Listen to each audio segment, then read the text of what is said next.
Alright, for today's video ay ipapakita ko sa inyo ang hitsura ng Singapore dito sa Pilipinas, no? Hitsura ng Dubai, hitsura ng Europe, hitsura ng Hong Kong at kung ano na paman. Bahala na yung mga bisita, no?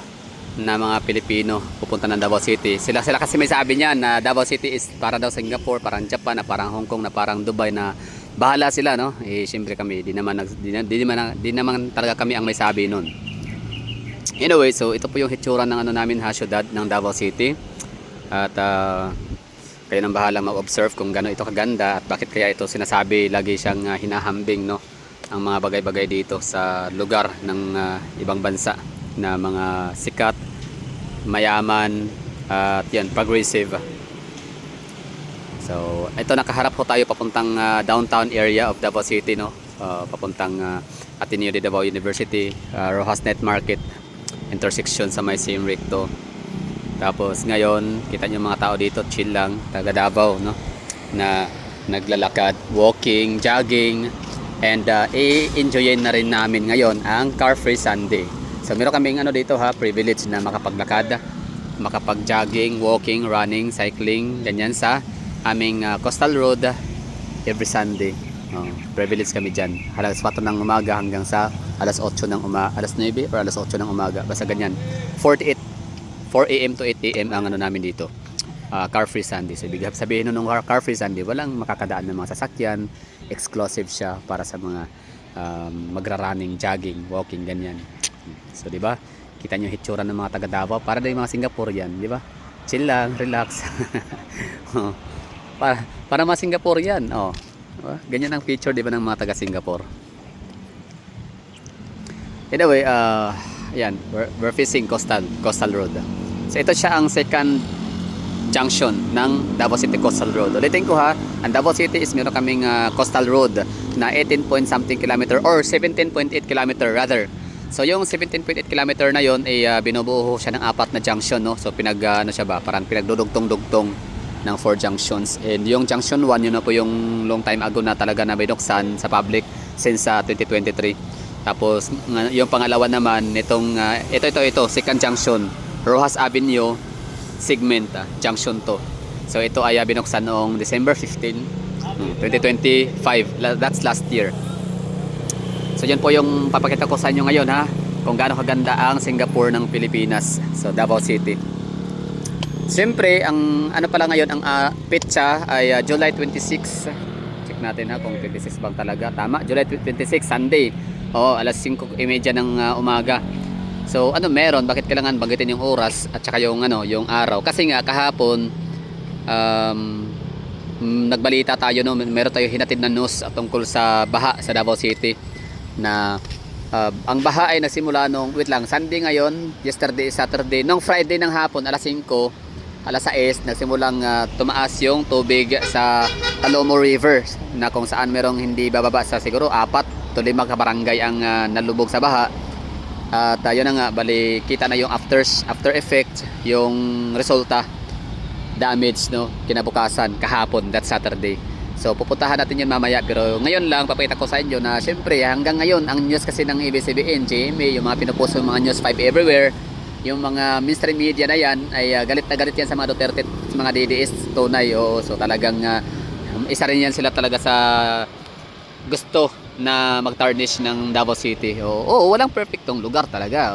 Siyempre, saan ba syudad dito sa Pilipinas ang perfect? Di ba? Wala. Pero ang Davao City talaga beyond compare. Ang ganda.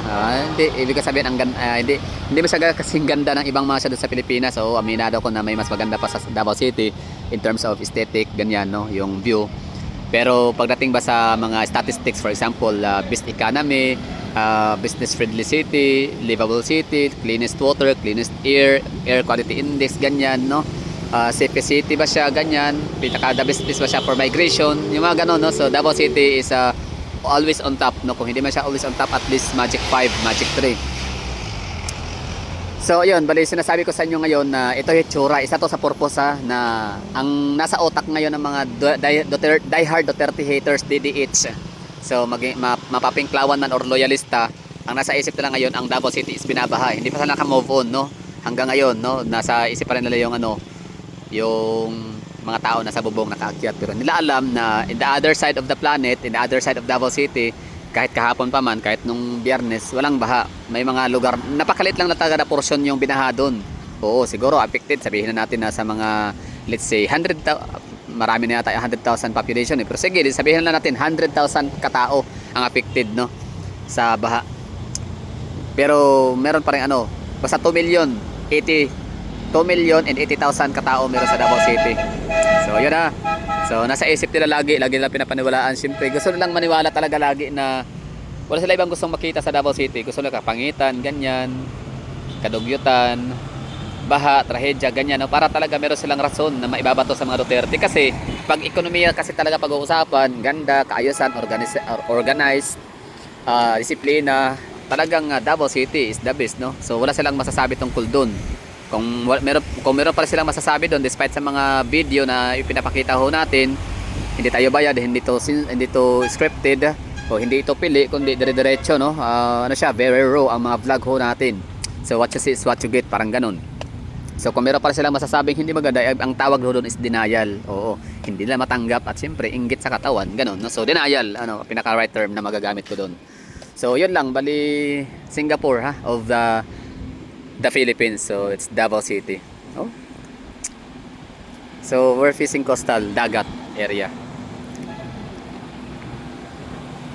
So kumusta naman sa lugar ninyo ngayon, no? Sa ibang lugar ng Pilipinas ngayon na nakalungkot kasi ang norte, lugar ni BBM, doon binuhos ang trillions na flood control projects, no? Or almost trillion, hundreds of billions. Dito sa Davao City 51 billion yung talagang inuusig lagi ng mga Duterte haters, no? Asan daw yung 51 billion ni Kong Pulong?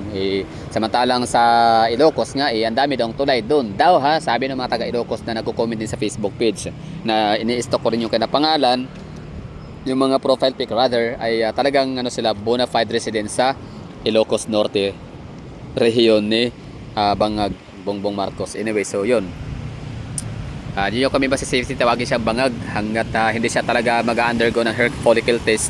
Hindi talaga maaalis sa mga Pilipino ang mga ganyang salita, no, tungkol sa presidente. Anyway, so yun, ano pa ba sasabihin natin dito? Basta ito lang, showcasing lang, maliit na portion ng Singapore of the Philippines, Davao City. Lagi ko na sasabihin yan, babanggitin para talaga mangisay sa inis yung iba dyan. Bahala kayo, basta ang sabi niya talaga yung mga dayo. Ako nga, gusto nyo tawagan ko yung mga yun eh. Tatlo sila talaga ng mga Tagalog. Ang isa taga Pampanga, ang isa taga Rizal, ang isa naman ay taga Laguna. So sabi nga nila tatlo, magkahiwalay sila na na pagpunta dito sa Davao City. Yung isa sinabi parang Japan daw kasi nakapunta siya ng Japan. Yung isa naman sabi niya para daw sa Singapore kasi nakapunta na siya ng Singapore. Yung isa naman parang sinabi niya para daw Dubai. Ako naman ay di ako masyadong naniniwala doon kasi di ko masabing oo at hindi. Di ako makapag-agree or disagree kasi nga di pa napunta sa mga lugar na yon. So yun yun lang, lang tayo, showcasing lang. So good morning Singapore of the Philippines, Davao City, ganyan.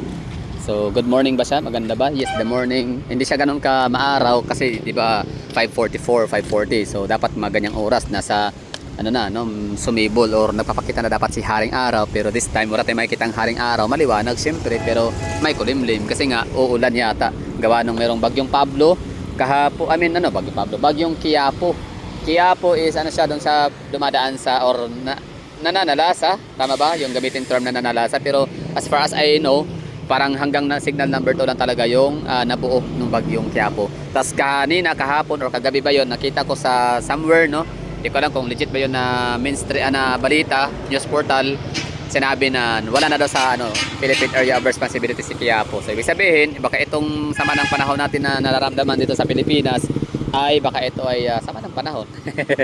Baka yung parang buntot nung hangin or nung basta yun na, that would be all. Thank you for watching. Next kong gagawin ito ay maglalakad tayo, gagawa tayo ng review or parang showcasing sa ating Davao City Coastal Road na pagkakaalam ko, if I'm not mistaken ito ay fully complete na to, 100%.